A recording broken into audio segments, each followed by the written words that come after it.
আজকে তুলিকাকে সঙ্গে নিয়ে সেজে গুজে মাঞ্জা দিয়ে চলে এসেছে একটা বিবাহবার্ষিকী অনুষ্ঠানে। দেখো আজকে কিন্তু আমাদের এক বান্ধবী রিয়ার বিবাহবার্ষিকী অনুষ্ঠান, সেখানে আজকে আমাদের নিমন্ত্রণ ছিল। আর রিয়াকে যেহেতু বিয়েতে আমরা একটা গিফট দিয়েছি, তাই কিন্তু বিবাহবার্ষিকীতে আলাদা করে কোনো গিফট আমরা দিইনি, এমনিই চলে এসেছি খেতে।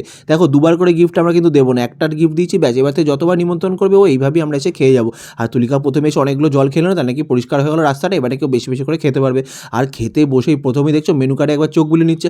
আমার তো মনে হচ্ছে মেনু কার্ডটা মুখস্থ করছে, বাপরে বাপ, বলছে নাকি কোনো খাবার যদি মিস না হয় তাই তো মিলিয়ে মিলিয়ে খাবে। আর প্রথমেই চলে এসে বড় বড় সাইজের ফিশ ফ্রাইটা কিন্তু একদম গরম গরম ছিল, তাই সসের মধ্যে ডুবিয়ে তুলিকা যখন মুখে দিচ্ছে বলছে নাকি দারুণ খেতে ছিল, সত্যি খুব সুন্দর ছিল। আর তার সাথে ছিল অবশ্যই স্যালাড, যেটা দিয়ে তো আরও সুন্দর লাগছিল। ফিশ ফ্রাই খাওয়ার পরেই চলে এসেছে গরম গরম কড়াইশুঁটির কচুরি, আর তার সাথে ছিল আলুর দম। দেখো আলুর দম দিয়ে কড়াইশুঁটির কচুরি কিন্তু আমার দারুণ লাগে।